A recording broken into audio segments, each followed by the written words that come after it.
Hi friends, welcome to my classroom. বন্ধুরা, এই ভিডিওতে ক্লাস 7 এর আয়োবটের প্রশ্ন বিচিত্রা 2025 এর অঙ্কের থার্ড সেমেটিভ ইভ্যালুয়েশনের যে 6 নম্বর স্কুল আছে, এটা ডিএইচ ভারত সেবাশ্রম সংঘ প্রণব বিদ্যাপীঠ এর এক দাগ থেকে পরপর সমস্ত অঙ্কগুলো করব। তো শুরুতেই বলবো, আমার চ্যানেলে প্রথম হয়ে থাকলে অবশ্যই চ্যানেলটি সাবস্ক্রাইব করবে এবং ভিডিওটি অবশ্যই তোমার বন্ধুদের সাথে শেয়ার করবে। আর ফেসবুক থেকে দেখে থাকলে আমার পেজটিকে অবশ্যই লাইক করবে ও ফলো করবে। তো এখানে এক দাগে আছে A square B square C square পরস্পর ক্রমিক সমানুপাতি হলে বি সমান কত।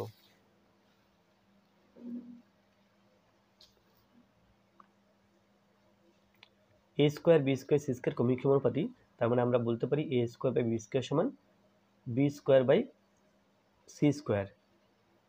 তো এখান থেকে বজ্রগুণ করলে পাই বি স্কোয়ার হয়ে গেল বি টু দি পাওয়ার 4, আর এ স্কোয়ার এবং সি স্কোয়ার গুণ করলে এ স্কোয়ার সি স্কোয়ার। এখন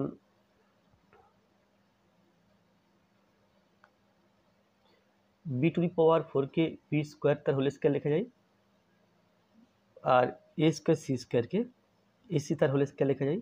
উভয় দিকে বর্গমূল করব, বর্গমূল করলে স্কোয়ার উঠে যাবে বাইরের স্কোয়ারটা, তাহলে বি স্কোয়ার সমান এসি। তাহলে বি স্কোয়ার সমান যদি এসি হয়, বি সমান হবে এসি এর বর্গমূল অর্থাৎ রুট এসি। তাহলে বি সমান রুট এসি, এটা উত্তর। প্রদত্ত কোণ ক্ষুদ্রতম ধনাত্মক পূর্ণ সংখ্যা দ্বারা ভাগ করলে 450/625 ভগ্নাংশটি একটি পূর্ণবর্গ ভগ্নাংশ হবে। তাহলে ভাগ করার কথা বলা আছে। এখন এই ভগ্নাংশের লব এবং হরকে মৌলিক উৎপাদকে ভেঙে ভেঙে লিখতে হবে এবং দেখতে হবে যে পূর্ণবর্গ হওয়ার জন্য কোন উৎপাদক কম আছে বা কোন উৎপাদক বেশি আছে। যেহেতু ভাগ করার কথা বলা আছে, সুতরাং কোন উৎপাদক ওপরে বেশি আছে সেটা দেখতে হবে, অর্থাৎ লবে কোন উৎপাদক বেশি আছে সেটা দেখতে হবে। তাহলে আচ্ছা, এটা আছে 450/625। তো আমরা চাইলে ওপর নিচে কাটাকুটি করতে পারি, আবার এই অবস্থাতেই এখানে উৎপাদকে ভেঙে দিতে পারি। তো 625 আমরা জানি 25, 25, 625, তবুও এখানে উৎপাদকে বিশ্লেষণ করে দেখাই। 450 2 দিয়ে ভাগ করলে 225, এরপরে 5 দিয়ে ভাগ করলে 4 5 20, 22 থেকে 20 গেলে আর 2 থাকে, 2 পেটে 5 25, এটা। তারপরে 5 দিয়ে 5 9 45, 3 3। তো উপরে আছে 2 × 5 × 5 × 3 × 3, আর নিচে 625। তাহলে 625 কি উৎপাদকে বিশ্লেষণ করতে হবে। তাহলে এখানে 5 দিয়ে ভাগ করলে 125, আবার 5 দিয়ে ভাগ করলে 25, 5 5 25, 5 × 5 × 5 × 5। তাহলে উপরের সংখ্যাগুলো দেখতে পাচ্ছি যে 5 এবং 3 জোড়ায় জোড়ায় আছে, তাহলে লিখতে পারি 5 স্কোয়ার × 3 স্কোয়ার, বাট 2 কিন্তু সিঙ্গেল আছে, জোড়া নেই, তাহলে 2 লিখলাম। আর নিচে দুটো 5 মিলে একটা 5 স্কোয়ার, দুটো 5 মিলে একটা 5 স্কোয়ার। তাহলে দেখতে পাচ্ছি কেবল 2 বাড়তি আছে, তাহলে 2 দিয়ে ভাগ করলে স্কোয়ার স্কোয়ার থাকছে, 2টাই বাড়তি আছে, তাহলে 2 দিয়ে ভাগ করতে হবে। 2 দিয়ে ভাগ করতে হবে। এরপর 1 এর 3 আছে প্রদত্ত কোণটি দুই চল বিশিষ্ট ত্রিপদী বীজগাণিতিক সংখ্যামালা। তার মানে চল সংখ্যা দুটো থাকবে, ত্রিপদী 3খানা পদ থাকবে, আর এটা বীজগাণিতিক সংখ্যামালা হবে। তো 2 চল বিশিষ্ট অর্থাৎ এখানে এক্স ওয়াই আছে, এখানে এক্স ওয়াই আছে, এখানে এক্স ওয়াই আছে, এখানে এক্স ওয়াই জেড আছে। তাহলে 2 চল বিশিষ্ট ডি কিন্তু 3খানা চল সংখ্যা আছে, তাহলে এটা নয়, এবিসি থেকে একটা হবে। তাহলে 2 চল বিশিষ্ট দেখতে গিয়ে দেখলাম ডি বাদ পড়ে গেল। এবার ত্রিপদী পদ 3খানা আছে, একটা দুটো তিনটে পদ, একটা দুটো তিনটে, এখানে 3টে পদ, একটা দুটো তিনটে, এখানেও 3টে পদ। তাহলে প্রদত্ত কোনটি দুই চল বিশিষ্ট ত্রিপদী বীজগণিতিক সংখ্যামালা। আচ্ছা, এর মধ্যে এক্স ওয়াই জেড আছে, এও বাদ চলে যাচ্ছে। বি এর মধ্যে এক্স ওয়াই জেড আছে, বিও বাদ চলে যাচ্ছে, কারণ এখানে চল সংখ্যা এক্স ওয়াই জেড 3টে, এখানেও এক্স ওয়াই জেড 3টে, এখানে এক্স ওয়াই জেড 3টে। কেবল এই সিতে দেখো, সিতে কিন্তু এখানে চল সংখ্যা কেবল এক্স আর ওয়াই আছে, দুখানা চল সংখ্যা আছে। তাহলে এটাই হবে 2 চল বিশিষ্ট ত্রিপদী বীজগাণিতিক সংখ্যামালা। তারপরে 16 P square plus 1/16 P square সংখ্যামালাটি থেকে কোন সংখ্যা বিয়োগ করলে বিয়োগফল পূর্ণবর্গ হবে? তো আগে লিখে নিতে হবে যে এখানে আছে 16 P square plus 1/16 P square. এখন এই 16 পি স্কোয়ারকে আমরা লিখতে পারি 4 পি তার হোল স্কোয়ার, কারণ 4 4 16 হয়, তাহলে 4 পি হোল স্কোয়ার করলে 16 পি স্কোয়ার হলো, আর 1/16 পি স্কোয়ার আছে, তাহলে 1/4 পি তার হোল স্কোয়ার। তাহলে এটা A square plus B square সূত্রে ভেঙে দিতে পারবো। এ স্কোয়ার প্লাস বি স্কোয়ারের দুখানা সূত্র আছে। এখানে হচ্ছে সূত্র number 1 A plus B whole square minus 2ab, আর একটা সূত্র আছে A minus B whole square plus 2ab। এই দুটো সূত্র আছে। তো এখানে এর জায়গাতে 4p, বি এর জায়গাতে 1/4p। তো ঠিক আচ্ছা, এটা সমান দিই। ঠিক তাহলে এই সূত্র মতো করে এর জায়গাতে 4p বসাবো, বি এর জায়গাতে 1/4p বসাবো। তাহলে সেইভাবেই লিখবো A plus B whole square minus 2ab। তাহলে এটা হলো A plus B whole square minus 2ab। 2 দিয়ে এ দিলাম, তারপরে বি দিলাম। আবার যদি এই সূত্রটা ব্যবহার করতাম সেক্ষেত্রে ভেতরে প্লাস হতো, ভেতরে যেখানে প্লাস ছিল সেখানে মাইনাস আছে, বাইরে যেখানে মাইনাস ছিল সেখানে প্লাস আছে, তাহলে সেক্ষেত্রে এখানে মাইনাস হতো আর এখানে প্লাস হতো। কিন্তু তাহলে কি হলো, এই পার্টটা দেখো, এই পার্টটা স্কোয়ার আছে, অর্থাৎ এই পার্টটা পূর্ণবর্গ পার্ট। যদি এই পার্টটা না থাকতো তাহলে কিন্তু এই পার্টটা পূর্ণবর্গ হতো। তো যাই হোক, যে এই চিহ্নটা পরে, আগে যে প্লাস চিহ্ন মাইনাস চিহ্ন দিয়েছি, এভাবে অঙ্কটা করে দেখি। তাহলে 4p প্লাস 1/4p তার হোল স্কোয়ার মাইনাস 4p কেটে দিলাম, তাহলে 2 1 2 মাইনাস 2। তাহলে যেটা বললাম যে এখানে মাইনাস হলে এখানে প্লাস হতো, অর্থাৎ এখানে মাইনাস হলে এখানে প্লাস হতো। তার মানে এই অংশ, এটা পূর্ণবর্গ পার্ট, স্কোয়ার আছে যেহেতু, এই পার্টটা কিন্তু পূর্ণবর্গ নয়, কারণ পূর্ণবর্গ প্লাস বা মাইনাস দিয়ে এই 2 আছে। তাহলে আমাকে এই 2টাকে বাদ দিতে হবে। তো যখন প্লাস থাকবে তখন আমি প্লাস 2কে বিয়োগ করব, যখন মাইনাস থাকবে তখন মাইনাস 2কে বিয়োগ করব। তাহলে বিয়োগ করতে হবে প্লাস 2 বা মাইনাস 2। তো এইভাবে না লিখে আমরা লিখি অথবা প্লাস মাইনাস 2, এইভাবে প্লাস মাইনাস 2 দিয়ে লিখি। তো এখানে সিতে সেরকম প্লাস মাইনাস 2 আছে।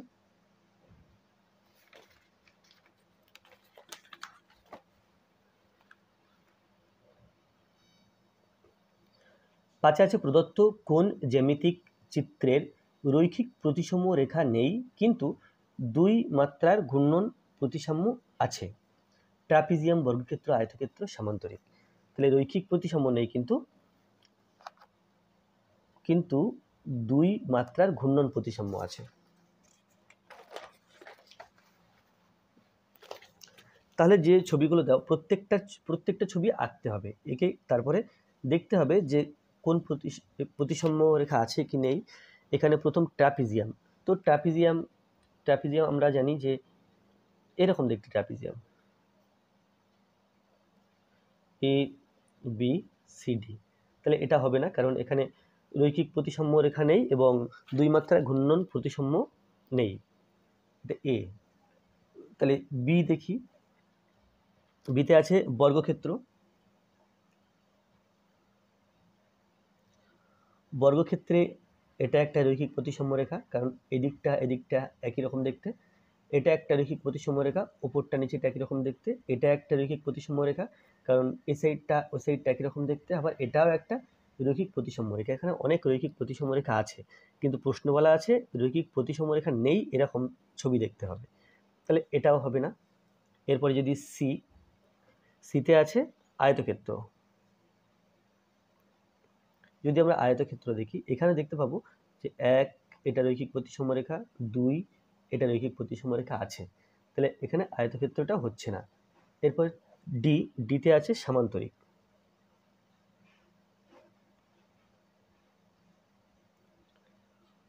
তাহলে সামান্তরিক এর কোনো রৈখিক প্রতিসাম্য রেখা নেই। এভাবে ভাগ করলে ওপরটা নিচেরটা একই রকম দেখতে নয়, অর্থাৎ এখানে আয়না ধরলে যে ছবিটা পাবো সেটা এরকম এরকম দেখতে হবে না, এখানেও তাই, এদিক দিয়েও রৈখিক প্রতিসম রেখা নেই, কোনাকুনিও নেই, আবার এই কোনাকুনিও নেই। তাহলে যদি ঘূর্ণন প্রতিসম আছে 2 মাত্রার, তাহলে এই ছবিটাকে যদি ঘুরিয়ে দিই আমরা এভাবে 180 ডিগ্রি ঘুরিয়ে দিই, এ পি সি ডি নাম আছে, তাহলে যদি 180 ডিগ্রি ঘুরিয়ে দিই তাহলে ছবিটা দেখতে ঠিক এরকমই হবে। সেক্ষেত্রে আচ্ছা, সি বিন্দুটা এখানে চলে আসবে, বি বিন্দুটা এখানে চলে আসবে, অর্থাৎ যে যেখানে আছে ঠিক তার উল্টো দিকে যাবে, কিন্তু ছবিটা কিন্তু একই রকম দেখতে থাকবে। তাহলে এর উত্তর হবে এই সামান্তরিক। আর 2 মাত্রার ঘূর্ণন প্রতিসাম্য মানে এখানে আমি ঘোরাচ্ছি 180 ডিগ্রি, তাহলে মাত্রা কত? মাত্রা হচ্ছে 360 ডিগ্রিকে যত কোণে ঘোরাচ্ছি সেই কোণ দিয়ে ভাগ করতে হয়। তাহলে 180কে 180 ডিগ্রি দিয়ে 360 ডিগ্রিকে ভাগ করলে 2 পাচ্ছি। তাহলে ঘূর্ণন প্রতিসাম্য মাত্রা এখানে 2 আছে, এটা একমাত্র এই সামান্তরিকের, এই ছবিগুলোর মধ্যে অন্য কারণেই কেবল সামান্তরিকের আছে। এরপরে 6 আছে ত্রিভুজ PQS এর PR লম্ব QS, PQ সমান PS হলে সর্বসমতার কোন শর্তানুসারে PQR ও PSR সর্বসম হবে? তাহলে PQS একটা ত্রিভুজ আছে, ত্রিভুজের কোনো ধরন বলা নেই, সুতরাং আমরা যে কোনো ভাবে ত্রিভুজটাকে আঁকবো, যে কোনো টাইপের ত্রিভুজ। এ না, এখানে পি, এখানে কিউ, এখানে এস, PQS ত্রিভুজ আছে। এরপরে PR QS এর উপরে লম্ব, এটা QS, এটা P ছিল, তাহলে PR থেকে QS এর উপরে লম্ব টানা হলো, PR QS এর উপর লম্ব, এটা R। এখন PQ সমান PS, PQ সমান PQ সমান PS। আচ্ছা, এটা আগে বললে ভালো হতো, তাহলে ত্রিভুজটা এরকম না, PQ আর PS সমান হবে, ত্রিভুজটা এইভাবে আঁকতে হবে।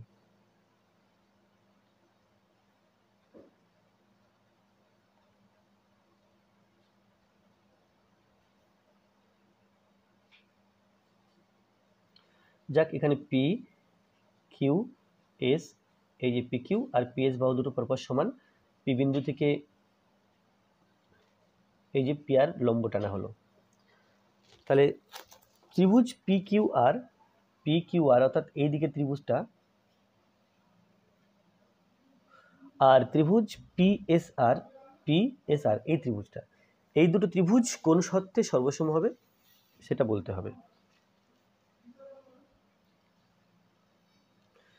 তাহলে দেখো, QS এর উপরে PR লম্ব টানা হয়েছে, QS লম্ব PR, তাহলে এই কোণটা 90 ডিগ্রি, আবার এই কোণটাও 90 ডিগ্রি, তাহলে এটা একটা সমকোণী ত্রিভুজ, এটাও একটা সমকোণী ত্রিভুজ।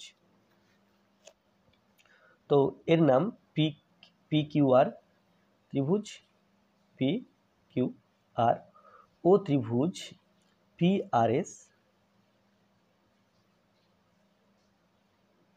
সমকোণী ত্রিভুজ, যাদের, তাহলে সমকোণী ত্রিভুজ, এখন এই যে অতিভুজ PQ সমান অতিভুজ PS, আর PQ এই বাঁদিকের ত্রিভুজের বাহু, PQ আবার ডান দিকের ত্রিভুজের বাহু, না PRটা এরও বাহু আবার এরও বাহু, তাহলে PR সমান PR, তাহলে এটা RHS শর্তে ত্রিভুজ PQR সর্বসম ত্রিভুজ PRS। তাহলে সত্যটা কি? সত্যটা হচ্ছে সমকোণী ত্রিভুজ যার অতিভুজ দুটো সমান এবং যে কোনো এক জোড়া সদৃশ বাহু, যে কোনো একটি সদৃশ বাহু পরপর সমান, বা এক জোড়া সদৃশ বাহু পরপর সমান, এই শর্তে কিন্তু ত্রিভুজ দুটি সর্বসম। তাহলে শর্ত হচ্ছে RHS,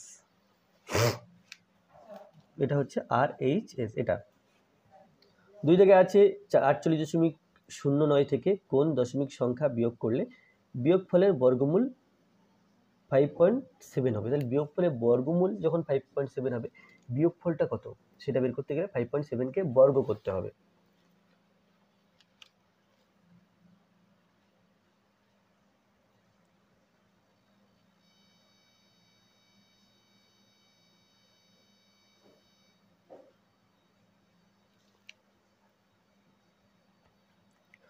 তো বিয়োগফলের বর্গ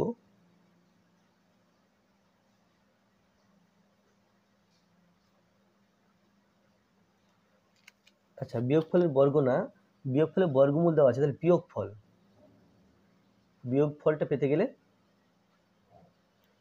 আমাকে 5.7 এর বর্গ করতে হবে। তো 5.7 গুণ করতে হবে। 7 7 49 9 হাতে 4, 5 7 35, 36 37 38 39। তবে 5 7 35 5, 5 7 35 5 হাতে 3, 5 5 25 28।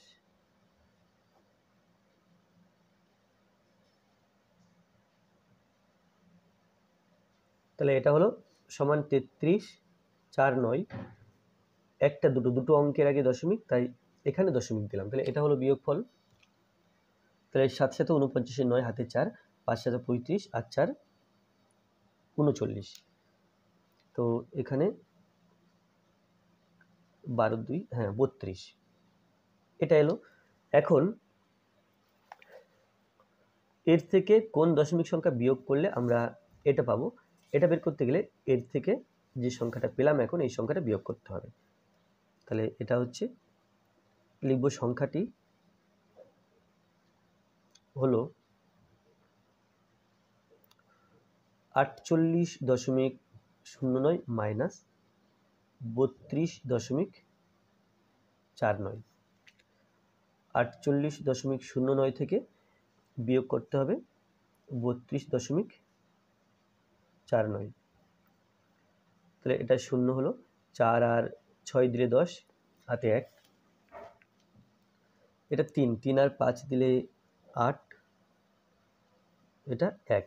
তাহলে সমান 15.60। এটা হলো সেই সংখ্যা যেটা বিয়োগ করতে হবে। এরপরে 17 মিটার লম্বা ফিতেকে 14টি সমান টুকরো করা হলে প্রতিটি টুকরোর দৈর্ঘ্য কত মিটার হবে 3 দশমিক স্থান পর্যন্ত আসন্ন মানে লিখতে হবে।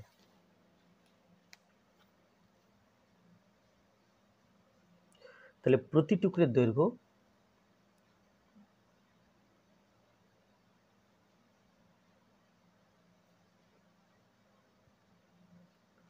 সমান, এখানে 17 মিটার আছে, 17কে ভাগ করব 14টি ভাগে ভাগ করতে হবে, তাহলে 14 দিয়ে ভাগ করতে হবে। আর উত্তরটা নিতে হবে 3 দশমিক স্থান পর্যন্ত আসন্ন মানে, অর্থাৎ 14 দিয়ে ভাগ করব, দশমিকের পরে যেন 4টে অঙ্ক থাকে সেরকমভাবে ভাগ করব। 14 1 কে 14, 3 দশমিক নিয়ে শূন্য নিলাম, 14 2 28,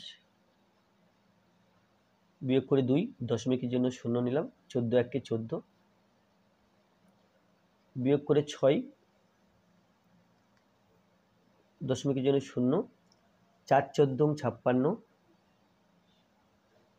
এখানে পেলাম 4, বিয়োগ করে দশমিকের জন্য শূন্য পেলাম, 14 2 28, 3 14 42, 14 2 28।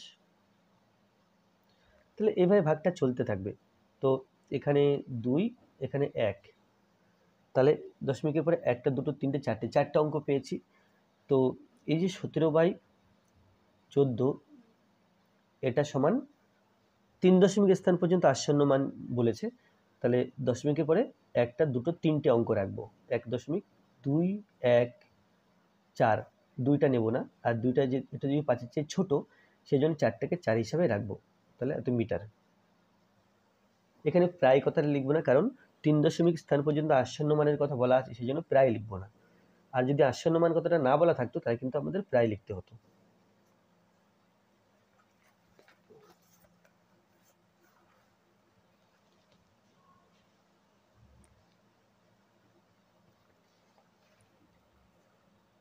যদি ত্রিভুজ সমান 3/8x মাইনাস 4x² প্লাস 6, চতুর্ভুজ সমান এটা, তারপরে আয়তক্ষেত্র সমান এটা সমান এত হয়, তাহলে এর মান বের করতে হবে। আমার মান বের করতে হবে আয়তক্ষেত্র মাইনাস রম্বস মাইনাস ত্রিভুজ। তাহলে যে আয়তক্ষেত্র এর মান দেখো দেওয়া আছে x² মাইনাস 5/8x প্লাস 5/8, এটা এই আয়তক্ষেত্রের মান দেওয়া আছে। এরপরে মাইনাস এই রম্বসের মান দিস, এটা হচ্ছে x² plus 7/8x minus 12 minus ত্রিভুজ, এটা এখান থেকে এই পর্যন্ত 3/8x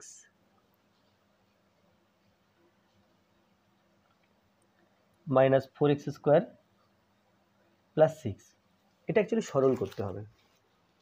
এর মান বের করা মানে এর সরল করা। তাহলে প্রথমে ব্র্যাকেট তুলে লিখব, তো x² minus 5x/8 plus 5/8 minus x² minus a plus a minus 7x/8, তাহলে কি এই এক্সটা কিন্তু 7-এর সাথে গুণ, 8-এর সাথে গুণ নয়, minus a plus 12 minus 3x/8 minus a plus 4x² minus a plus a minus 6। তাহলে x² যেহেতু আলাদা চিহ্ন বিয়োগ হবে, বিয়োগ হয়ে শূন্য হয়ে যাবে, তাই কেটে দিলাম। তাহলে এক্স যে পদগুলো, আচ্ছা x² আছে, এখানে 4x² আছে, 4x² প্রথমে লিখে নিলাম। তারপরে এক্স যুক্ত পদগুলো লিখব। এখানে আছে মাইনাস 5x/8, এটা একটা পদ। তারপরে এটা আছে মাইনাস 7x/8, তারপরে এটা আছে মাইনাস 3x/8, এগুলো সব এক্স যুক্ত পদ। এরপরে এক্স নেই যে পদগুলোর মধ্যে, সেটা প্রথমে আছে 5/8, তারপরে আছে 12, তারপরে আছে minus 6 is equal to 4x²। এখানে যেহেতু মাইনাস আছে, আমি যখন মাইনাস দিয়ে একটা দাগ দেবো লসাগু লেখার জন্য, তখন এই চিহ্নগুলো কিন্তু প্লাস হয়ে যাবে, এটা মাথায় রাখতে হবে।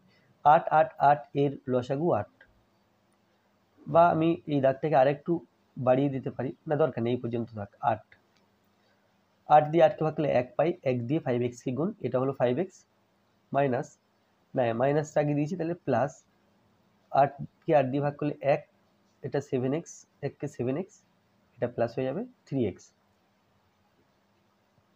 তাহলে এটা 5/8 বিয়োগ করলে 6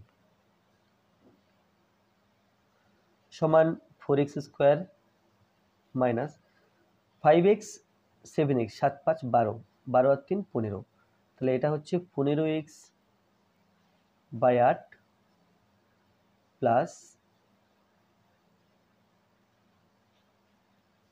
5/8 প্লাস 6। বরং এখানে একটা কাজ করা যেত, এর নিচে 1 আছে, 1 এবং 8-এর লসাগু লিখে 8 দিয়ে 8কে ভাগ করলে 1 পাই, 5কে 1 দিয়ে গুণ, 5 1কে 5, 1 দিয়ে 8কে ভাগ করলে 8 পাই, 8 দিয়ে 6কে গুণ, 6 8 48।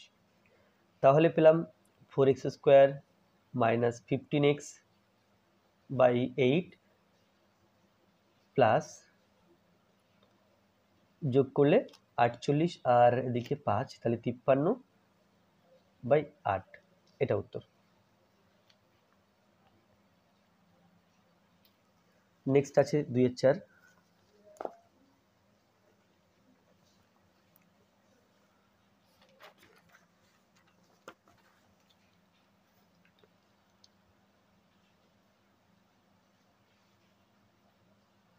এর মান 5 আছে, তাহলে x² প্লাস 1/x² এর মান বের করতে হবে। 6 × x - 1/x is equal to 5। তো এখান থেকে আমি লিখতে পারবো x মাইনাস 1/x সমান 5, এদিকে 6 আছে, তাহলে 6 নিচে হবে। এখন আমাকে বের করতে হবে x square plus 1/x square এর মান। তাহলে x স্কয়ারকে এভাবে ব্র্যাকেটের মধ্যে দিয়ে হোল স্কয়ার লিখতে পারি, প্লাস 1/x স্কয়ারকে 1/x দিয়ে তার হোল স্কয়ার লিখতে পারি। তাহলে এটা যেন a square plus b square সূত্র হচ্ছে দুটো সূত্র আগেও দেখিয়েছি আমি, তবে দ্বিতীয় সূত্রটা এখানে লিখছি। আগে কিন্তু এর দুটো সূত্র লিখেছি।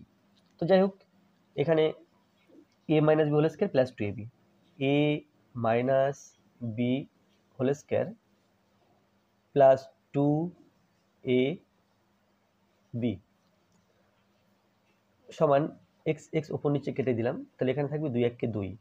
আর ব্র্যাকেটের মধ্যে দেখো x মাইনাস 1/x এর মান 5 এর 6, তো এখানে 5 এর 6 বসিয়ে দেবো, তার হোল স্কয়ার দিলাম, প্লাস 2 1 কে 2 সমান 5 5 25 আর 6 6 36 প্লাস 2, 2 নিচে 1 ভাববো, 36 এবং 1 এর লসাগু 36, 36 দিয়ে 36 কে ভাগ করলে 1 পাই, 1 দিয়ে 25 কে গুণ, 25 1 কে 25, প্লাস 1 দিয়ে 36 কে ভাগ করলে 36 পাই, 36 দিয়ে 2 কে গুণ, 36 দুগুণ 72। তো এটা হচ্ছে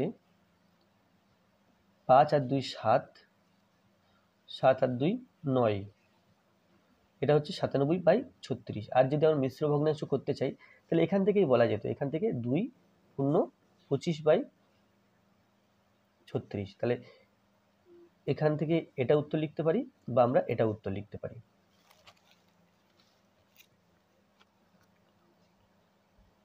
এরপরে 2 এর 5, কুব্জ ও অকুব্জ চতুর্ভুজের দুটি পার্থক্য লেখো।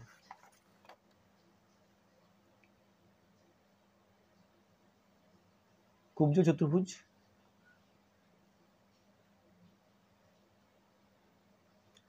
আর অকুব্জ চতুর্ভুজ।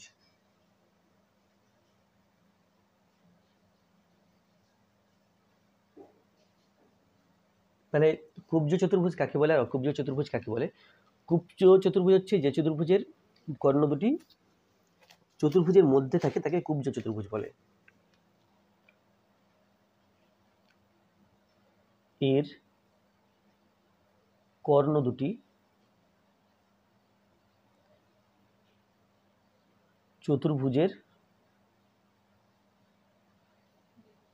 মধ্যে অবস্থিত, কিন্তু অকুব্জ চতুর্ভুজের কর্ণ দুটি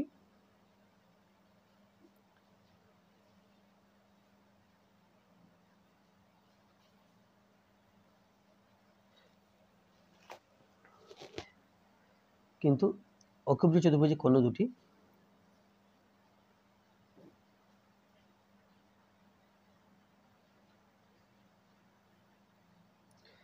চতুর্ভুজের মধ্যে থাকে না। আর বি হলো এর অন্তঃকোণগুলির সমষ্টি। চতুর্ভুজের অন্তঃকোণগুলো যোগ করলে বা অন্তঃকোণগুলির সমষ্টি 360 ডিগ্রি, আর এর অন্তঃকোণগুলির সমষ্টি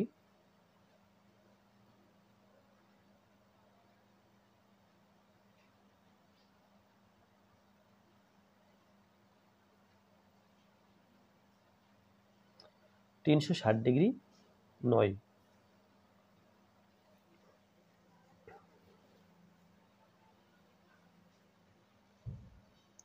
তাহলে কুব্জ চতুর্ভুজ আমরা যে চতুর্ভুজ বলতে যা বুঝি, চতুর্ভুজ এরকম দেখতে, বাট অকুব্জ চতুর্ভুজ সেটা কিন্তু অন্য রকমের। মনে করো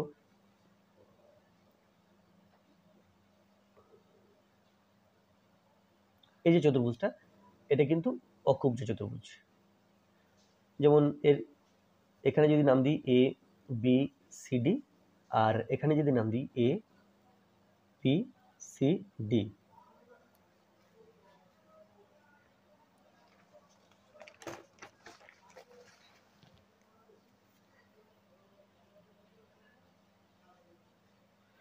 এরপরে 2-6 প্রদত্ত চিত্রে এবি সমান্তরাল সিডি, এই ছবিটা দেওয়া আছে, এবি আর সিডি সমান্তরাল, ইএফ এদের ছেদক, এটা ছেদক, এক্স এর মান বের করতে হবে। তো ছবিটা আমি প্রথমে খাতায় এঁকে নেব, এবি সিডি ইএফ, এখানে কিছু নাম দেওয়া নেই, আমি পিকিউ নাম দিলাম। এরপরে এই কোণটা 75 ডিগ্রি দেওয়া আছে, আর এই কোণটা এক্স ডিগ্রি দেওয়া আছে। তাহলে এক্স এর মান বের করতে হবে। এখন এই বাহু আর এই বাহু যদি সমান্তরাল, তাহলে কি হয়, তাহলে এর এই যে একান্তর কোণ পরপর সমান হয়, এই কোণটা সমান পরপর, এই কোণটার নাম কিউ না ডি কিউ পি। আচ্ছা, এই কোণটার নাম এ পি কিউ, কোণ এ পি কিউ, এর মান হচ্ছে 75 ডিগ্রি। আর এই কোণটা সমান এর এই যে এর হচ্ছে একান্তর কোণ, তার নাম ডি কিউ পি। তার মানে কি, ডি কিউ পি এর মান 75 ডিগ্রি, অর্থাৎ এই কোণটা 75 ডিগ্রি, ডি কিউ পি সমান 75 ডিগ্রি। এবার দেখো, এটা একটা সরল কোণ, এই কোণ এইটা হচ্ছে সরল কোণ, তার মধ্যে এই সাইডটা 75 ডিগ্রি, এটা এক্স। তাহলে এই কোণটার নাম, যেটা সরল কোণ বলছি, পি কিউ এফ, কোণ পি কিউ এফ সমান সরল কোণ, অর্থাৎ 180 ডিগ্রি। তাহলে পি কিউ এফ এর মধ্যে দুটো কোণ আছে, একটা আছে এক্স ডিগ্রি আছে, আর একটা আছে এই যে 75 ডিগ্রি। এখানে 75 ডিগ্রি লিখে দিলে বরং ভালো হয়। এক্স 75 এবং এক্স যোগ করে 180। তো এখান থেকে আমরা কি করতে পারবো, এক্স এর মান বের করতে পারবো। এক্স ডিগ্রি সমান 180 ডিগ্রি, তার থেকে বিয়োগ করতে হবে 75 ডিগ্রি, তাহলে এটা ইজ ইকুয়াল টু 105 ডিগ্রি। তো এটা হয়ে গেল প্রদত্ত। এবার ত্রিভুজের মধ্যমা কাকে বলে চিত্র সহ লেখো।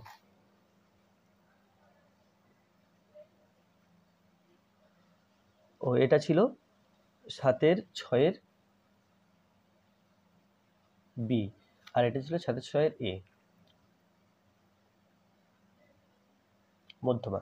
তাহলে আমরা মধ্যমা এভাবে আঁকি, যে কোনো একটা ত্রিভুজ, যদি এটা যদি একটা ত্রিভুজ হয় এ বি সি, এর এই বাহুটার মধ্যবিন্দু নিলাম ডি, এর সাথে এটা যুক্ত করলাম, এটা পেলাম মধ্যমা। এসি বাহুর মধ্যবিন্দু নিলাম এটা, এটা বি এর সাথে যুক্ত করলাম, এটা হলো মধ্যমা। এ বি বাহুর মধ্যবিন্দু নিলাম এটা, এটা এর মধ্যমা। তাহলে তিনটে এঁকেছি, তিনটে আঁকার দরকার ছিল না, শুধু একটা দেখালেই চলতো। তো যাই হোক, আমি এখানে তিনখানা মধ্যমা এঁকে ফেলেছি। তাহলে মধ্যমা কাকে বলবো, মধ্যমা বলবো কোনো ত্রিভুজের কোনো বাহুর মধ্যবিন্দু এবং তার বিপরীত কোণ এর যোগফলকে বলা হয়, যে সরলরেখা সংযোজক সরলরেখাকে ওই ত্রিভুজের মধ্যমা বলে। বা উল্টো হবে, কোনো ত্রিভুজের কৌণিক বিন্দু এবং তার বিপরীত বাহুর মধ্যবিন্দু যোগ করলে আমরা যে সরলরেখা পাই তাকে ওই ত্রিভুজের মধ্যমা বলা হয়। তাহলে এখানে লিখবো যে ত্রিভুজের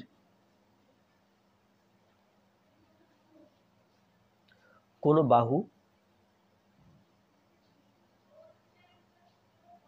বাহুর মধ্যবিন্দু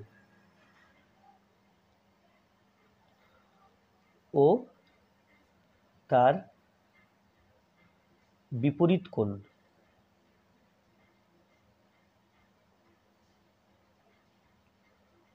সংযোগকারী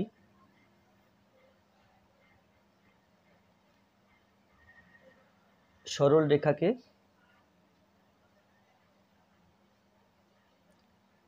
তার মধ্যমা বলে।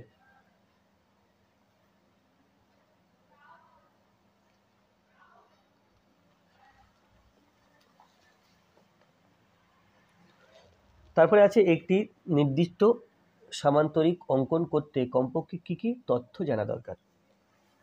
আমরা জানি সামান্তরিকের বিপরীত বাহুগুলি পরস্পর সমান ও সমান্তরাল, তারপরে সামান্তরিকের বিপরীত কোণগুলি পরস্পর সমান,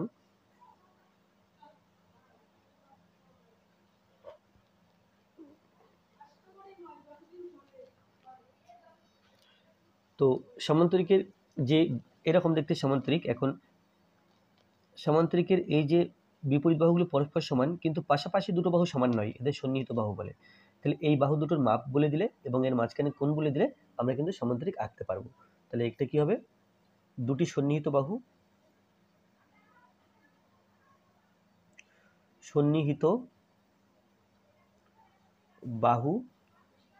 ও তাদের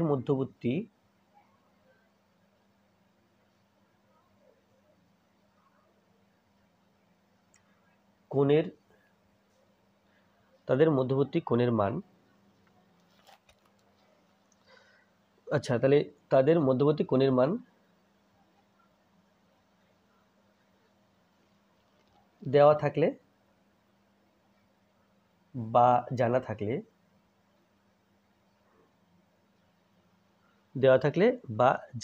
জানা থাকলে সামান্তরিক আঁকা যায়।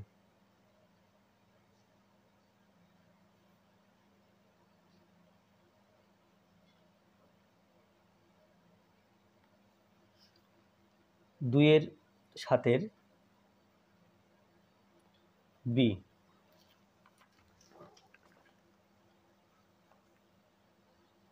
রম্বসের কর্ণদ্বয় পরস্পরকে ড্যাশ কোণে ড্যাশ করে।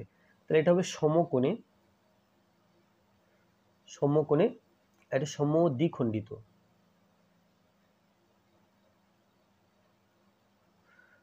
সমদ্বিখণ্ডিত করে। তিনের এক দাগে আছে একটি ট্রেন 220 মিটার দীর্ঘ একটি সেতুকে 30 সেকেন্ডে এবং 325 মিটার দীর্ঘ একটি স্টেশনকে 39 সেকেন্ডে অতিক্রম করলো, ট্রেনটির দৈর্ঘ্য ও গতিবেগ কত হবে? তাহলে এখানে ট্রেন যখন সেতুর দৈর্ঘ্য যায় সে সেতুর দৈর্ঘ্য প্লাস নিজের দৈর্ঘ্য যায়, আবার ট্রেন যখন স্টেশনকে অতিক্রম করে তখন স্টেশনের দৈর্ঘ্য প্লাস নিজের দৈর্ঘ্য যায়। তাহলে এই বক্তব্যটা খাতায় লিখতে হবে, লিখে বিয়োগ করলে আমরা সেখান থেকে ট্রেনের দৈর্ঘ্য সেতুর দৈর্ঘ্য বের করতে পারবো, ট্রেনের গতিবেগ বের করতে পারবো। তাহলে 3-এর 1। তাহলে প্রথমে আমরা পরের তথ্যটা লিখবো, অর্থাৎ 39 সেকেন্ডে 325 মিটার দীর্ঘ স্টেশনকে অতিক্রম করে, এই বক্তব্যটা প্রথম লিখব। ট্রেনটি 39 সেকেন্ডে পথ যায়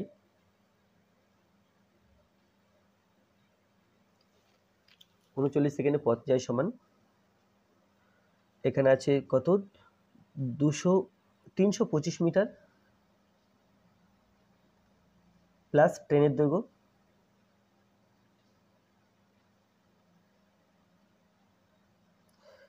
আর ট্রেনটি এখানে আছে 30 সেকেন্ডে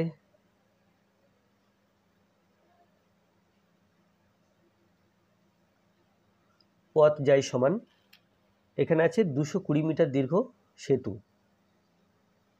220 মিটার প্লাস ট্রেনের দৈর্ঘ্য।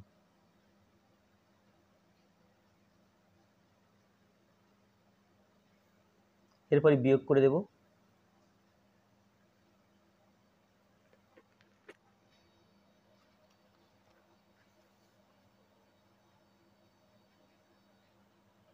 বিয়োগ করে পাই,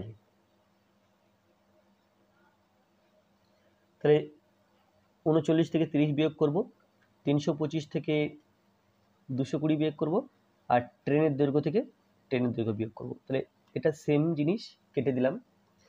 39 থেকে 30 বিয়োগ করলে 9 সেকেন্ডে, তাহলে ট্রেনটি 9 সেকেন্ডে পথ যায় সমান 325 থেকে 220 বিয়োগ করতে হবে।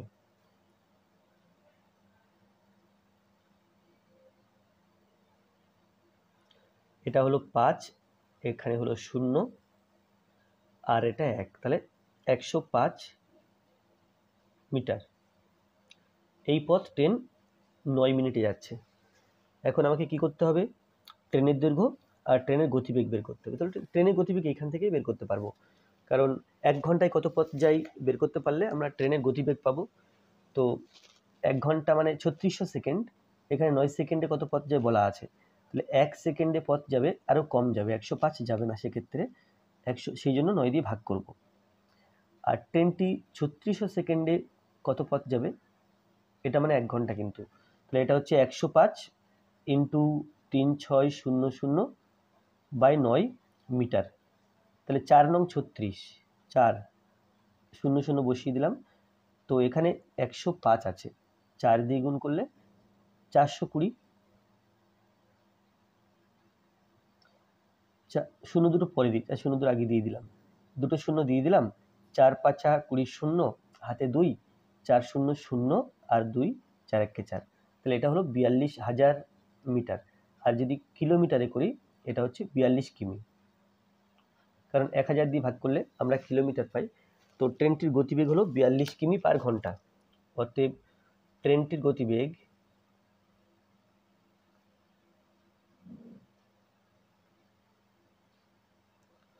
বিয়াল্লিশ কিমি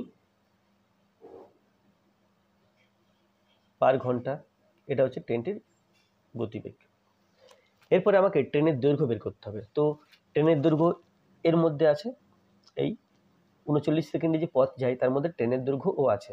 তাহলে 39 সেকেন্ডে কত পথ যায় সেটা বের করে নেব, নিয়ে তার থেকে 325 বিয়োগ করলেই ট্রেনের দৈর্ঘ্য পেয়ে যাব। তাহলে 39 সেকেন্ডে কত পথ যায় সেটা বের করতে গিয়ে আমি এই লাইনটার সাহায্য নেব। তাহলে ট্রেনটি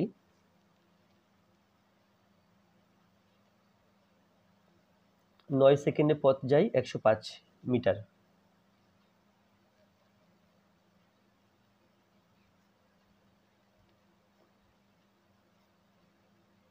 পথ যায় সমান 105 মিটার।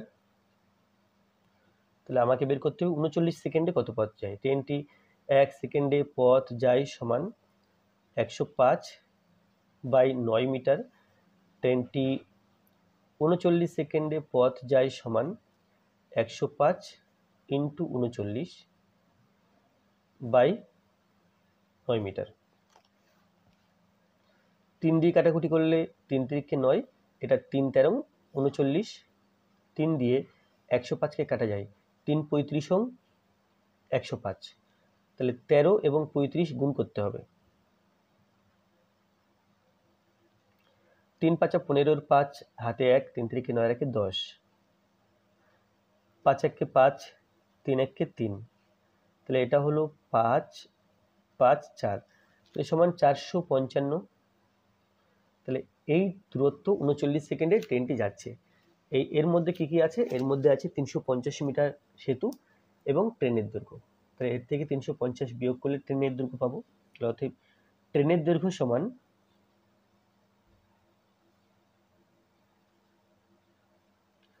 455 minus 325 metre.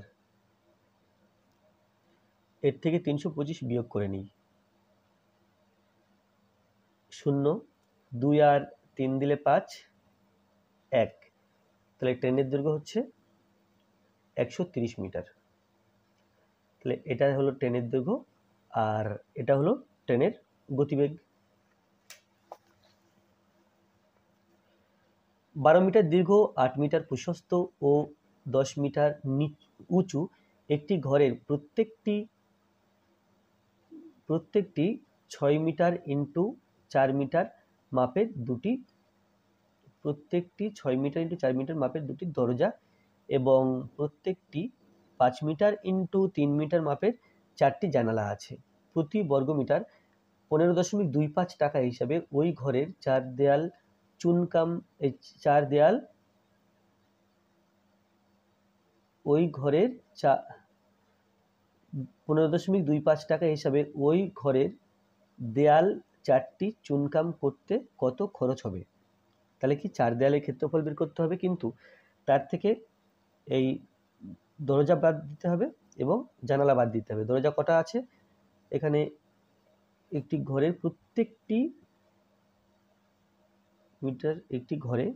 প্রত্যেকটি এত মাপের 2টি দরজা এবং প্রত্যেকটি এত মাপের 4টি জানালা। তাহলে 4টি জানালা এবং 2টি দরজা এর ক্ষেত্রফল বিয়োগ করে তারপরে চুনকাম করতে হবে।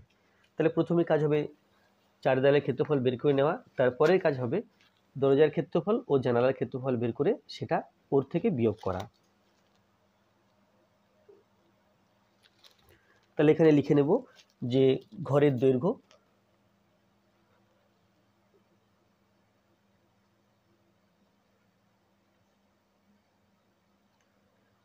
সমান 12 মিটার,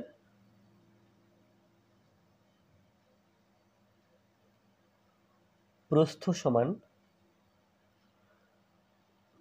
8 মিটার, আর উচ্চতা দেওয়া আছে, উচ্চতা সমান 10 মিটার। অতএব 4 দেওয়ালের ক্ষেত্রফল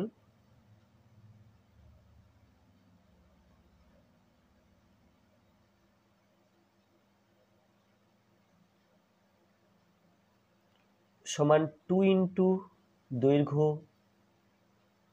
প্লাস প্রস্থ ইন্টু উচ্চতা। এটা হচ্ছে 4 দেওয়ালের ক্ষেত্রফলের সূত্র। 2 দেব, দৈর্ঘ্য 12 আছে, প্রস্থ 8 আছে, আর উচ্চতা 10 আছে। এখানে যেহেতু এটা ক্ষেত্রফল, সেই জন্য এর একক হচ্ছে বর্গমিটার। 10 দুগুণ 20 ইন্টু 8 এবং 12 মিলে আবার 20 বর্গমিটার। তাহলে 20 আর 20 গুণ করলে 400 বর্গমিটার। এটা হচ্ছে 4 দেওয়ালে মোট ক্ষেত্রফল। এর থেকে দুটি দরজা বিয়োগ করতে হবে। তাহলে দুটি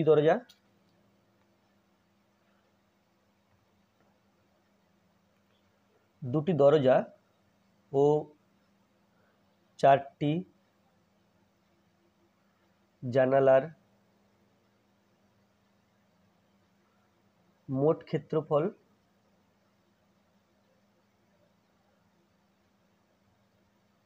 সমান, এখানে দুটি দরজার জন্য 2, তাহলে দরজার আয়তক্ষেত্রের মতো দেখতে দৈর্ঘ্য ইন্টু প্রস্থ।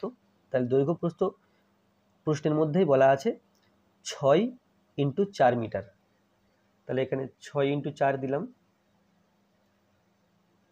আচ্ছা, প্লাস 4টি জানালার জন্য 4, জানালার মাপও বলা আছে, জানালার মাপ হচ্ছে 5 মিটার ইন্টু 3 মিটার।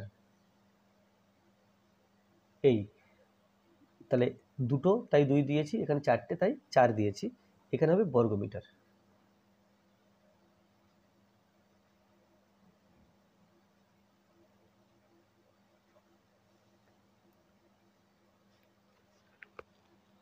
চার ছক 24, 24কে 2 দিয়ে গুণ করলে 24 দুগুণ 48, প্লাস 3 পাঁচা 15, 15কে 4 দিয়ে গুণ করলে 4 15 60, 60 এবং 48 যোগ করলে আমরা পাই 108 বর্গমিটার। তাহলে এদিকে ছিল 400, তার থেকে 108 বিয়োগ করতে হবে। তাহলে দরজা ও জানালা বাদে 4 দেওয়ালের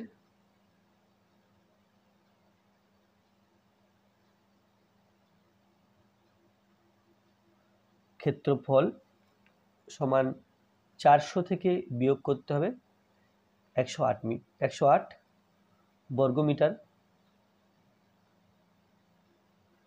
তাহলে 400 থেকে 100 বিয়োগ করলে হলো 300, 300 থেকে 8 বিয়োগ করলে হলো 292 বর্গমিটার।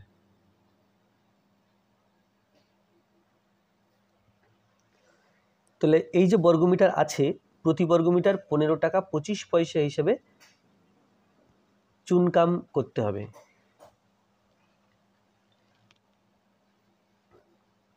তো 1 বর্গমিটারের জন্য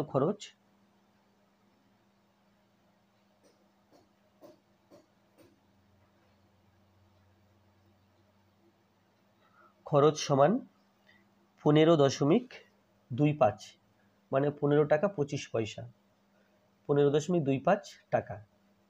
তাহলে এখানে যে 292 বর্গমিটার আছে, তার জন্য খরচ এই যে 15.25 দিয়ে 292কে গুণ করতে হবে, সমান এখানে পেলাম 15, 25, দশমিকের পরে দুটো অঙ্ক আছে, তাহলে একের পিঠে দুটো শূন্য দেব, তারপরে আছে 292।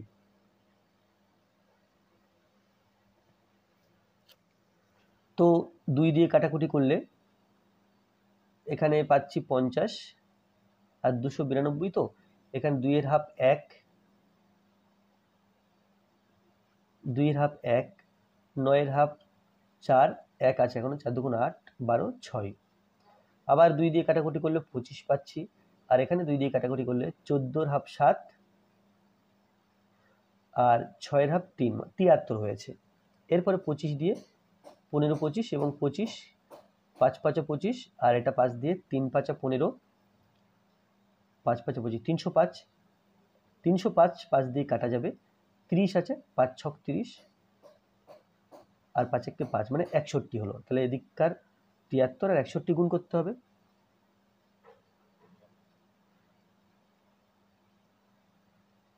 তিন ছয় 18 8, 3 6 18 8, হাতে 1, 6 7 42 আর 1 43, 3 15 5, তাহলে এটা হচ্ছে 4 4 5 3 টাকা।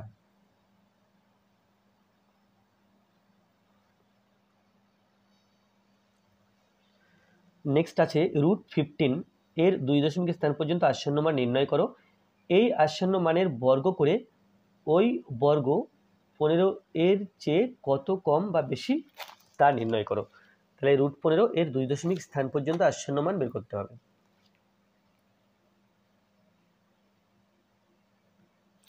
তো এখানে 15 বর্গমূল 3 দিয়ে যাবে, 3 3 9, বিয়োগ করে পেলাম 6, 3 এর ডাবল 6 এখানে বসালাম, দশমিক নিয়ে এখানে দুটো শূন্য পাবো।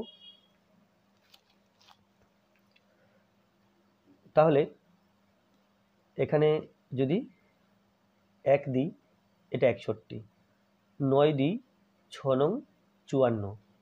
আচ্ছা 9 দিয়ে কি আসে দেখা যাক। 9 এখানে 9 দিলে 69, তাকে 9 দিয়ে গুণ। 9 নং 81, হাতে 8, 6 নং 54, 55 56 57 58, 59 60 61 62, বেশি হয়ে যাচ্ছে, তাহলে 8 দিয়ে গুণ করে দেখি। 8 8 64, 4 হাতে 6, 6 8 48 আর 6 52, তাহলে এখানে যদি 8 দিই 524,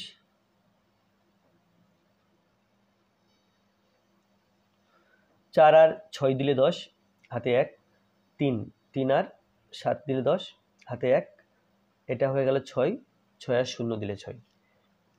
এরপরে 38 এর ডবল, 38 এর ডবল এখানে বসাবো, অর্থাৎ 76। তাহলে দশমিকের জন্য দুখানা শূন্য পাবো।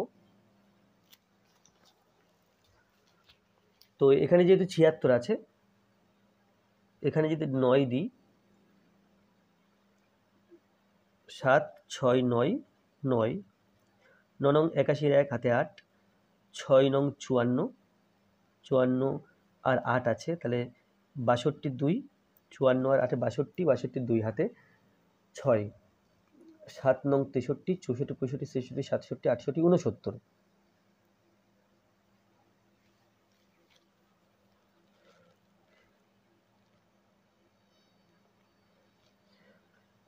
8 8 64, 4 হাতে 6, 6 48 আর 6, আচ্ছা এটা 54 হতো, তাহলে বিয়োগ করে এটা 6 হলো, আর এটা হলো 5। এবার 56 0 0, এখানে আছে 76। তো প্রথমে যদি আচ্ছা 76, তাহলে 7 7 49, এখানে 7 দিয়ে দেখি কত আসে। 7 দিলাম, 7 7 7 49 9, হাতে 4, 6 7 42, 6 7 42 আর হাতে 4 ছিল, তাহলে 46 এর 6, হাতে 4, 7 7 49, 50 51 52 53, কিছুটা কাছাকাছি এলো। এবার 7 6, এখানে 8 দিয়ে দেখি কত আসছে। 8 8 64, 4 হাতে 6, 6 8 48 আর 6 54, 48 আর 6 54 4, হাতে 5, 7 8 56 57 58 59 60 61, এটা বেশি হয়ে যাচ্ছে, তাহলে এটা দিই। এখানে 7 দেব, এখানে 7 দেব, দিলে এখানে লিখতে পারবো 53 6 9। তাহলে আমাকে 2 দশমিক স্থান পর্যন্ত আসন্ন মান বের করতে হবে, সেই জন্য দশমিকের পরে আর একটা অঙ্ক নিতে হবে। তাহলে 9 আর 1 দিলে 10, হাতে 1, 1 আর 6 7, 7 আর 3 দিলে 10, হাতে 1, এটা 3টা হয়ে গেল 4, 4 আর 2 দিলে 6, তাহলে 231 হলো, দুটো শূন্য পাবো।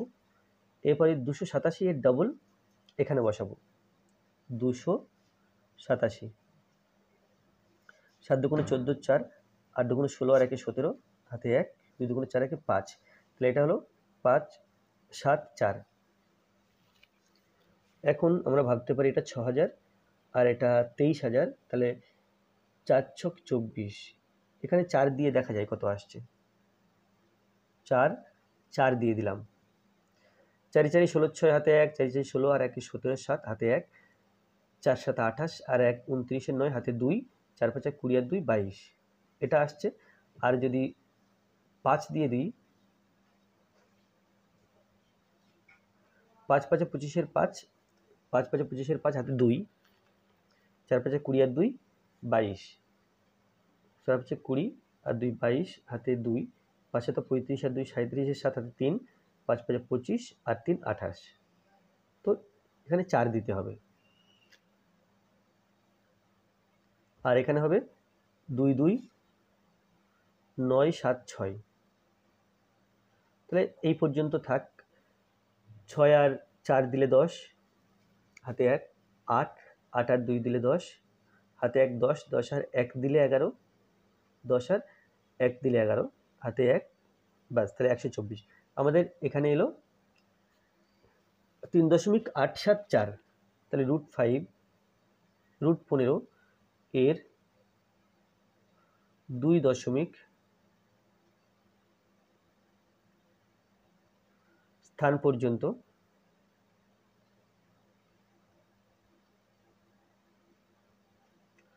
আসন্ন মান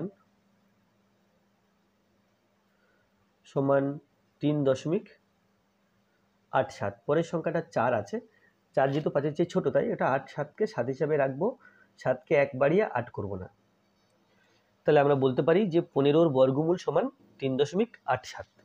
এখন পরবর্তী স্টেপে বলা আছে যে এই আসন্ন মানের বর্গ করো।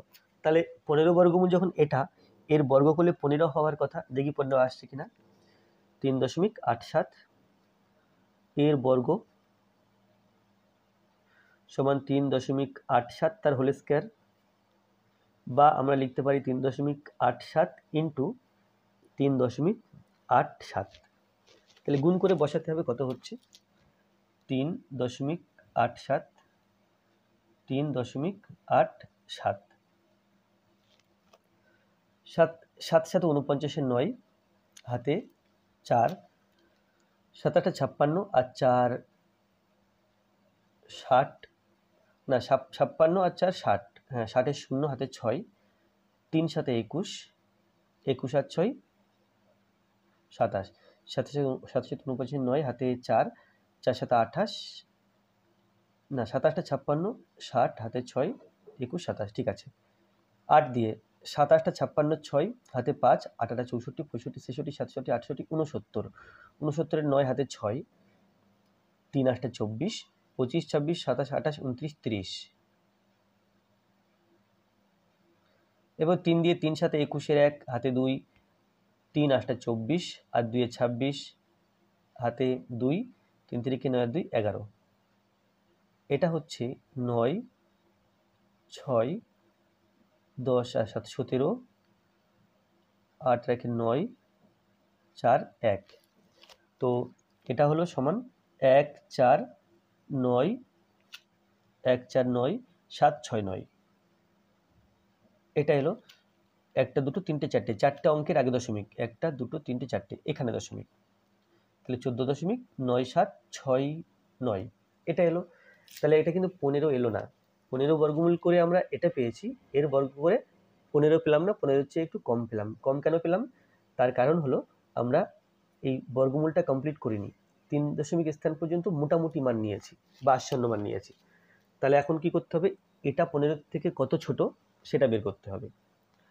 তো এখানে লেখা আছে যে এই বর্গ 15 এর চেয়ে কত কম, তাহলে 15 এর চেয়ে কম, কত কম বের করতে গেলে আমাকে কি করতে হবে, 15 থেকে বিয়োগ করতে হবে 14.9769, এটা বিয়োগ করতে হবে। তাহলে এখানে বিয়োগ করে ফেলি, 15.4 দিই আর 14.9769,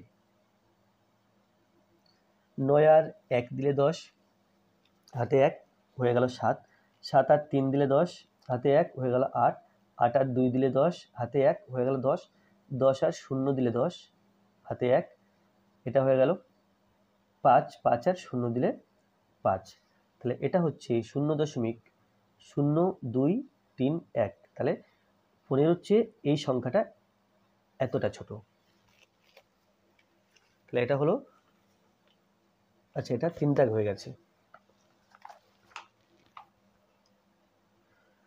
এরপরে 4 দাগ আছে, একটি বিদ্যালয়ে 660 জন ছাত্রছাত্রীর মধ্যে বালক ও বালিকার অনুপাত ছিল 13:9।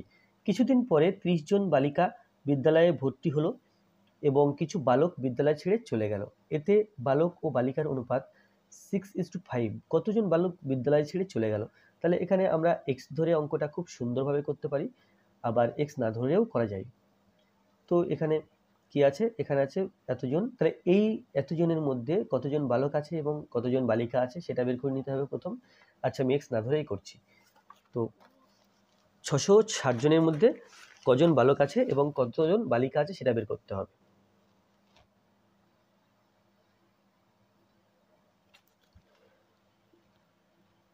তো প্রথমে লিখে নেব বালক ইজ টু বালিকা, এটা আছে 13:9। মোট ছাত্রছাত্রী সংখ্যা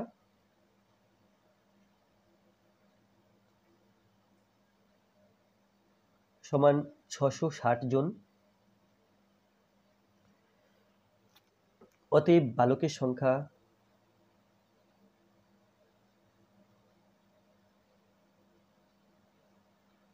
তাহলে 660 জন আছে মোট, তার সাথে গুণ করব বালকের অংশ, 13 হচ্ছে বালক, 9 বালিকা, তাহলে বালকের অংশ বালকের দিকে 13 আছে, 13 লিখলাম উপরে, 13 আর 9 যোগ করে 22, 22 লিখলাম নিচে,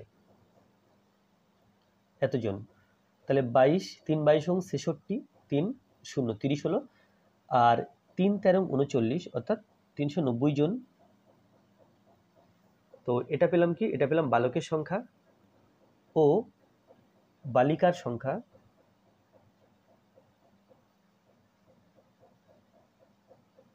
বালিকার সংখ্যা 660 ইন্টু 9, বালিকার দিকে 9 আছে, আর দুটো যোগ করে 22 লিখলাম, জন এখানে 30 হবে, 3 নং 27 আর একটা শূন্য অর্থাৎ 270 জন। আচ্ছা এরপরে কি ঘটনা ঘটেছে, এরপরে কিছুদিন পর 30 জন বালিকা বিদ্যালয়ে ভর্তি হয়েছে, তাহলে বালিকার সংখ্যা এখন কত দেখে নিই। 30 জন ভর্তি হলে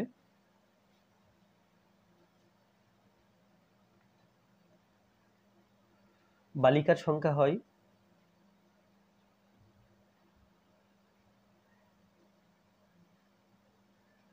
বালিকার সংখ্যা সমান, বালিকার সংখ্যা এমনিতেই 270 ছিল, তার সাথে 30 যোগ করলে এটা হয়ে যাবে 300, তাহলে 300 জন বালিকা এখন আছে।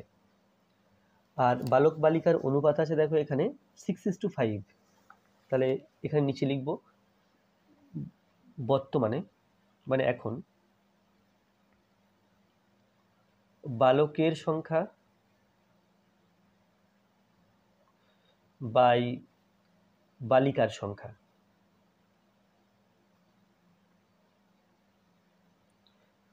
তাহলে বালকের সংখ্যা এবং বালিকার সংখ্যার অনুপাত, নতুন যে অনুপাত এটা 6:5 ছিল, তাহলে 6/5 লিখব। এখন দেখো বালিকার সংখ্যা আমরা জানি 300 জন, বালকের সংখ্যা কিন্তু জানি না, কারণ আগে যেটা জানতাম এই 390 এটা বালকের আগের সংখ্যা ছিল, পরে কিছুজন বালক চলে গেছে, কতজন চলে গেছে জানি না, সেই জন্য বালকের সংখ্যা আমরা জানি না। বালিকার সংখ্যা জানি, তাহলে এইখান থেকে বালকের সংখ্যা কত হচ্ছে সেটা বের করার চেষ্টা করব। তাহলে ওপরে লিখব বালকের সংখ্যা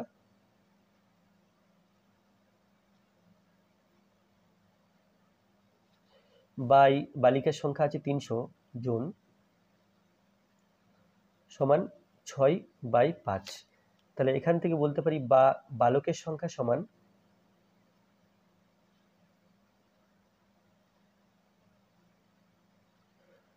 এর কোনাকুনি যেটা আছে সেটা নিচে আসবে, অর্থাৎ কোনাকুনি 5 আছে, 5 নিচে দিলাম, বাকি সংখ্যা দুটো উপরে গুণ করব। এই 6 এবং 300, 6 × 300 অবশ্যই লিখবো এখানে জন, 5 দিয়ে 30 কাটলে 5 ছক 30, শূন্যটা বসিয়ে দিলাম, তাহলে 6 ছক 36। তাহলে 360 জন বালিকা বর্তমানে ওই স্কুলে আছে। তো আগে ছিল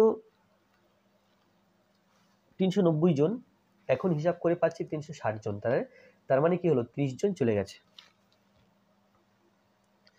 কতজন বালক বিদ্যালয় ছেড়ে চলে গেল? তাহলে বিদ্যালয় থেকে চলে গেল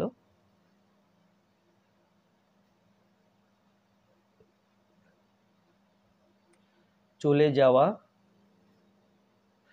বালকের সংখ্যা, বিদ্যালয় ছেড়ে চলে যাওয়া বালকের সংখ্যা প্রথম ছিল 390, তার থেকে বিয়োগ করছি 360 জন, তাহলে বিয়োগ করলে পাবো 30 জন। আচ্ছা, আর এই অঙ্কটাই আমরা এক্স ধরে করতে পারি। সেক্ষেত্রে কি করব, আমি করছি না, জাস্ট বলে দিচ্ছি। দেখো যে বালকের সংখ্যা 390, বালিকার সংখ্যা 370 বেরিয়েছে। তাহলে 390 বেরিয়েছিল বালকের সংখ্যা, আর 270 বেরিয়েছিল বালিকার সংখ্যা। তো পরে যেহেতু কিছুদিন পরে 30 জন বালিকা ভর্তি হয়েছে, তাহলে বালিকার ঘরে 30 হবে, আর বালক কতজন ভর্তি হয়েছিল জানি না, এখানে এক্স হবে। তাহলে এই দুটো অনুপাত করে এটা লিখবো 6/5, এটা 6/5 লিখবো। লিখে এখানে সমাধান করে আমরা এক্স এর মান বের করব, তো সেই মানও এই 30 হবে। তাহলে এটা তোমরা নিজে করবে এবং করে অবশ্যই কমেন্টে উত্তর জানাবে যে কত উত্তর হলো। তো আজকের ভিডিওটি এই পর্যন্ত। ভিডিওটি ভালো লাগলে অবশ্যই লাইক করবে, কোনো প্রশ্ন থাকলে কমেন্টে জানাবে, আর আমার চ্যানেলে প্রথম হয়ে থাকলে অবশ্যই চ্যানেলটি সাবস্ক্রাইব করবে এবং ভিডিওটি অবশ্যই তোমার বন্ধুদের সাথে শেয়ার করবে। ধন্যবাদ।